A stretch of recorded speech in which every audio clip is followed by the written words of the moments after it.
आप प्रोटीन कितना भी लैब टेस्ट करवा लो, अगर उसका प्रोटीन कंटेंट सही भी है तो हो सकता है उसकी मैन्युफैक्चरिंग यूनिट गंदी हो, वहाँ पर हो सकता है कि वो ढंग से हैंडल नहीं करते हो, क्योंकि प्रोटीन कंटेंट तो सही आ जाता है, हैवी मेटल्स भी सही आ जाते हैं, बट व्हाट इफ वहाँ पे जो प्रोटीन पैक हो रहा है उसके वहाँ पे वर्कर्स ने ग्लव्स नहीं पहन रखे हैं, वहाँ पे उन्होंने किट नहीं पहन रखा है। यही जानने के लिए आज मैं आया हूँ प्लिक्स का ईस्ट प्रोटीन फैक्ट्री सूरत में, ये देखने के लिए कि इनका प्रोटीन पैक कैसे होता है। और ये इंपॉर्टेंट इसलिए था क्योंकि लास्ट 2-3 वीक्स पहले मैंने प्लिक्स का ईस्ट प्रोटीन टेस्ट करवाया था ऑन अ पर्सनल लेवल। उसके बाद मैंने कंपनी को ईमेल करा ये जानने के लिए कि क्या मैं उनकी फैक्ट्री विजिट कर सकता हूँ। मैंने लास्ट वीक इंस्टाग्राम पे इसके बारे में पोस्ट भी बनाई थी कि प्लीज जाकर आप कंपनीज को बोलिए कि आप उनकी फैक्ट्रीज विजिट करना चाहते हैं।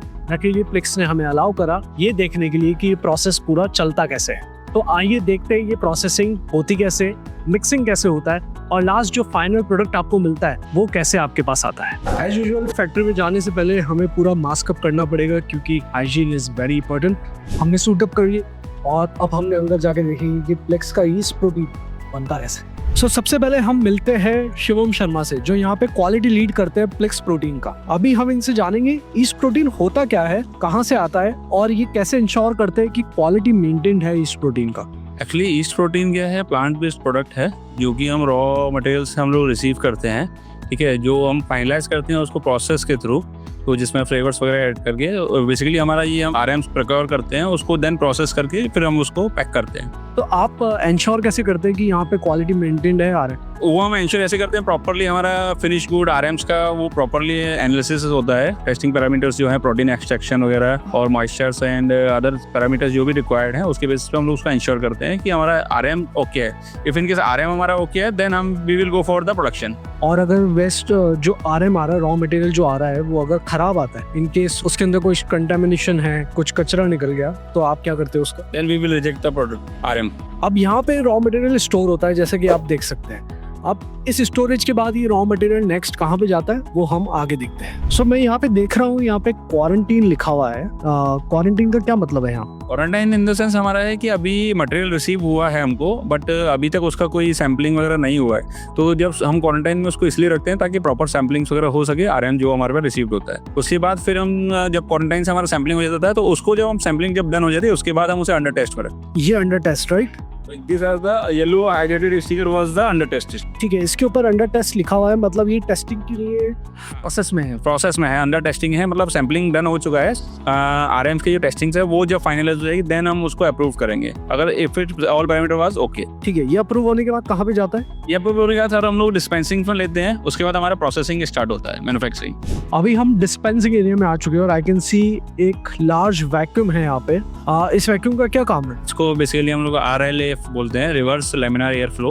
तो इसका मेन जो काम है वो एनवायरनमेंट फ्री करना है हमारा। तो जब भी हम कोई मटेरियल डिस्पेंस करते हैं तो जिसकी वजह से हमारा वेपर्स में जो हल्का उल्का जो पाउडर्स होता है, फ्लफी पाउडर्स जो इवेपोरेट होता है, मतलब ऊपर तक जो उड़ता है, तो उसको ये सर्कुलेशन के थ्रू बाहर निकालते हैं, जिससे कि अगला जो अगर आरएम या कोई भी रॉ मटेरियल हमको डिस्पेंस करना है तो उसको कंटामिनेशन फ्री एरिया मिल सके। ठीक है, इसको मैं अगर बेसिक टर्म्स में मेरी ऑडियंस को समझाना चाहता हूँ तो अगर मैं ईस्ट प्रोटीन यहाँ पे खाली कर रहा हूँ, उसका जो पाउडर उड़ रहा है वो ये सारा खींच लेगा सो दैट मैं नेक्स्ट अगर प्लांट प्रोटीन कर रहा हूँ या फिर मैं डेयरी प्रोटीन कर रहा हूँ तो उसमें मिक्स ना हो। राइट, जो एनवायरनमेंट में होगा, जो स्मॉल पार्टिकल साइज जो एनवायरनमेंट में प्रेजेंट होंगे उनको खींच लेगा। ऐसा नहीं है कि पूरा खींच लेगा सारा, बट जो एनवायरनमेंट में जो पार्टिकल्स होंगे जो ऊपरली फ्लो हो रहे होंगे उनको वो सेपरेट आउट करके बाहर निकाल देगा। ठीक है, इसके बाद प्रोडक्ट कहाँ पे जाता है? इसके बाद प्रोडक्ट हमारा जाता है डे स्टोर्स में। तो चलिए डे स्टोर देखते हैं हम नेक्स्ट क्या है। अभी हम डे स्टोर रूम में आ चुके हैं। यहाँ पे आई कैन सी डिस्पेंसिंग लेबल लगा हुआ है सब पे। इस लेबल का क्या मतलब है? एक्चुअली क्या है, ये डिस्पेंसिंग लेबल हमारा है, तो जब हमारा पर्सन जो भी डिस्पेंस करता है रॉ मटेरियल तो उसमें एक लेबल लगाया जाता है कि उसमें मिनिमम प्रोडक्ट नेम हमारा क्या है, मतलब जो रॉ मटेरियल का नेम क्या है, किस प्रोडक्ट के लिए जा रहा है, और प्रोडक्ट का बैच नंबर जो मैन्युफैक्चरिंग बैच होने वाला है उसका प्रोडक्ट का हमारा एक AR नंबर होता है रॉ मटेरियल्स का। उसके बाद क्वांटिटी हमारी मेंशन होती है कि एक्चुअल क्वांटिटी कितना जा रहा है। फिर उसमें हमारा जो परफॉर्म बाई यानी जो डन करता है एक्टिविटी को उसका साइंड है, and then checked by IPQA का पर्सन का साइंड है, ताकि वो इंश्योर कर सकें कोई गलत प्रोडक्ट, गलत क्वांटिटी किसी और प्रोडक्ट की गलत ना चली जाए, उसको इंश्योर करने के लिए। ठीक है, इसके बाद प्रोडक्ट कहाँ पे जाएगा? इसके बाद हमारा फिर जो प्रोडक्शन पर्सन होगा वो यहाँ पे आके डे स्टोर में एक बार रीवेरीफाई करता है उसी सेम क्वांटिटी को सेम BMR के साथ, ताकि प्रोडक्ट के लिए जो भी क्वांटिटी जानी है एक्सपर्ट बेस्ट साइज, तो वो फिर यहाँ से उसे पिकअप करता है और फिर ब्लेंडिंग एरिया में लेके जाता है शिफ्टिंग और प्रोसेसिंग के लिए। ठीक है, तो नेक्स्ट हम ब्लेंडिंग एरिया देख सकते हैं? यस, आप ब्लेंडिंग एरिया इंश्योर कर सकते हैं, देख सकते हैं आप। ठीक है, नेक्स्ट हम देखते हैं ब्लेंडिंग। रॉ मटेरियल फ्लेवर के साथ मिक्स कैसे होता है और उसके बाद वो पैकेजिंग के लिए कैसे जाता है। चलते हैं ब्लेंडिंग एरिया में। सो अभी हम आ चुके हैं ब्लेंडिंग एरिया में। यहाँ पे ब्लेंडिंग होता है और शिफ्टिंग होता है। शिफ्टिंग क्या प्रोसेस होता है? एक्चुअली शिफ्टिंग क्या है, जैसे कि हमारा ये सीविंग प्रोसेस है, तो इसमें हम शिफ्टर यूज करते हैं। कोई भी रॉ मटेरियल्स हमारा आता है तो उसको हम क्या करते हैं, पहले सीव करते हैं, ताकि उसमें कोई भी अगर पार्टिकल, प्लास्टिक या कुछ भी अगर ऐसा ऑब्जर्वेशन रहता है तो उसको सेपरेट आउट हो सके, कुछ ऐसा अनवांटेड उसमें मिक्सअप ना जाए। कई बार मार्केट्स में देखते हैं कि कुछ खाते खाते कुछ आ गया, तो वो चीज़ों को सेपरेट आउट करता है। और अगर ऐसा कुछ होता है, अगर कुछ ज़्यादा मेजरली दिखता है, तो हम उस लॉट को रिजेक्ट करते हैं और रिटर्न कर देते हैं हम डिस्पेंसिंग में और वेंडर टू कर रिटर्न करते हैं। ठीक है, शिफ्टिंग के बाद ये ब्लेंडिंग के लिए जाते हैं? हाँ, इसके बाद सारे RM जब शिफ्ट हो जाएंगे, 100% शिफ्ट हो जाएंगे, उसके बाद फिर हम ब्लेंडिंग स्टार्ट करते हैं, जो कि ब्लेंडर हमारा फिर हम लोग ये करके उसको डालते जाते हैं पार्ट बाई पार्ट। और जब कंप्लीट हो जाता है पूरा बैच, देन हम उसका पूरा प्रोसेसिंग करते हैं ब्लेंडिंग के। ठीक है, ब्लेंडिंग के बाद क्या ये वापस टेस्ट होता है? हाँ, इसका फिर से हम सैम्पलिंग करते हैं ब्लेंडर से, जो कि दोबारा रीटेस्ट किया जाता है सेंसरी बेस पे, और जो भी उसके पैरामीटर्स होते हैं, मॉइस्चर एंड अदर थिंग्स, तो उसको भी हम लोग उसको पैरामीटर्स को जो हमारा इन प्रोसेस पैरामीटर्स हैं वो चेक करते हैं। सो अब हम ब्लेंडिंग का प्रोसेस देखेंगे कि ब्लेंडिंग कैसे होता है, ब्लेंडर कैसे मूव करता है और कितनी देर तक इसकी मिक्सिंग होती है। सो मैं यहाँ पे देख रहा हूँ, ये मशीन घूम रही है, आई थिंक ये ब्लेंडिंग हो रहा है। इसके अंदर क्या क्या ब्लेंड होता है?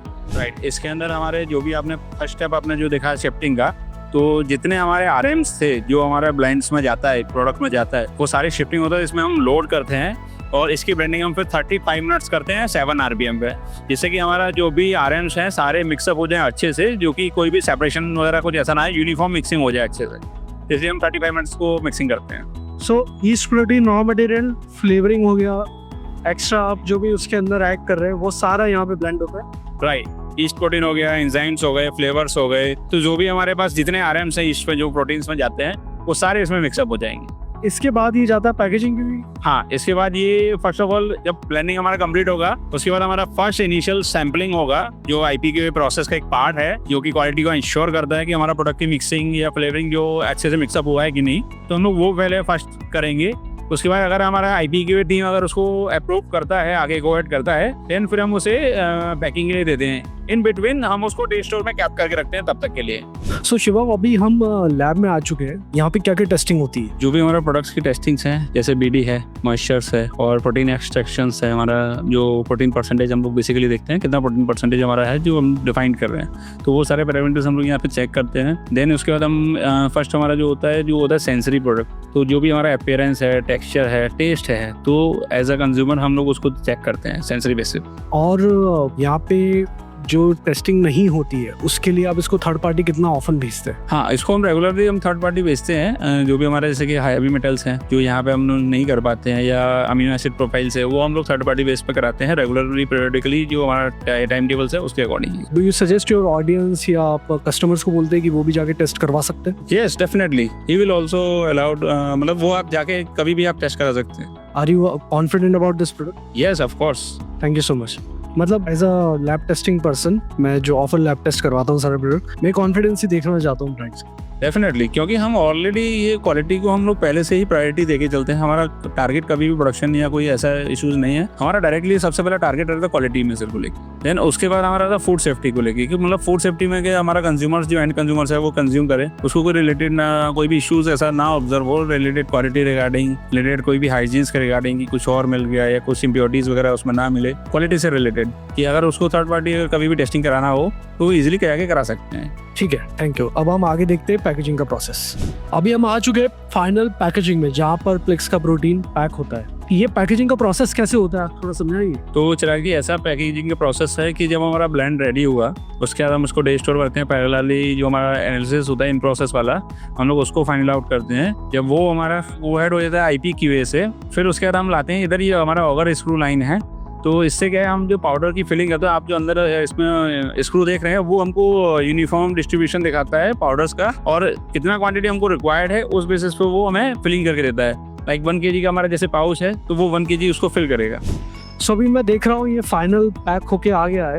सील भी हो गया है, इसको आप क्या श्योर करते हैं सील करने से पहले? एक्चुअली ये सील करने से पहले हम लोग ये श्योर करते हैं, जब ओवर फिलिंग आपने जैसे देखा है तो अंदर हम 100% वेट श्योर करते हैं फर्स्ट ऑफ ऑल, और 100% पाउचेस का वेट इंश्योर होता है कंज्यूमर्स को, हमारे को जो अगर नेट क्वांटिटी जो हमने मेंशन किया हुआ वो एग्जैक्टली मिल सके। देन उसके बाद हम लोग इसमें स्कूप ऐड करते हैं तो वो भी 100% श्योरिटी है। देन उसके बाद हम इसको सीलिंग करते हैं। तो सीलिंग क्या होता है कि हमारा कहीं से लीकेज वगैरह ना हो, ऐसा कोई इशू ना मिले, बाद में मॉइस्चर गेनिंग का इशू ना रहे, जैसे कि लम्प्स वगैरह के ऑब्जर्व, कई सारे प्रोडक्ट्स में लम्प्स वगैरह का इशू ऑब्जर्व होता है, तो हम लोग वो चाहते हैं कि इसमें ऐसा कोई इशू ना मिले। जो कंज्यूमर हमारा एंड प्रोडक्ट है तो वो उसको फाइन और गुड वे में प्रोडक्ट मिले और विद बेस्ट क्वालिटी। तो यहाँ पे हम लोग सीलिंग्स वगैरह चेक करते हैं कि कहीं पाउच के लीकेज वगैरह तो नहीं है, तो वो हमारी टीम पूरा सील लीकेज चेक करती है। And I can see this is a zip pouch, right? Right, ये zip pouch lock first of all अगर आप इसको अनसील भी कर देंगे देन आप इसको जिप लॉक भी कर सकते हैं फॉर लॉन्ग टर्म कंजम्पशन। और इसके बाद ये डायरेक्ट टू कंज्यूमर है, this is for the consumer. Right, it is for the consumer finalise. तो आज हमने देखा प्लिक्स प्रोटीन पैक कैसे होता है, मैन्युफैक्चर कैसे होता है, पूरा मिक्सिंग का प्रोसेस क्या रहता है, प्लिक्स का जो ईस्ट प्रोटीन। अब मैं एज एन इन्फ्लुएंसर आपको नहीं बोल सकता कि आप ये जाके खरीदो, ये मेरा कूपन कोड है। This is not my job. मेरा जॉब था इसको कवर करना। अब मैं ये आपके ऊपर छोड़ता हूँ, अगर आपको लगा है फैक्ट्री अच्छी है, सब कुछ अच्छा है, तो आप डिसाइड कर सकते हैं कि ये प्रोटीन आपको लेना है या नहीं लेना। नेक्स्ट हमें कौन सी फैक्ट्री विजिट करनी चाहिए, नेक्स्ट आप किस टाइप की फैक्ट्री देखना चाहते हैं, मुझे कमेंट्स में बता दीजिए।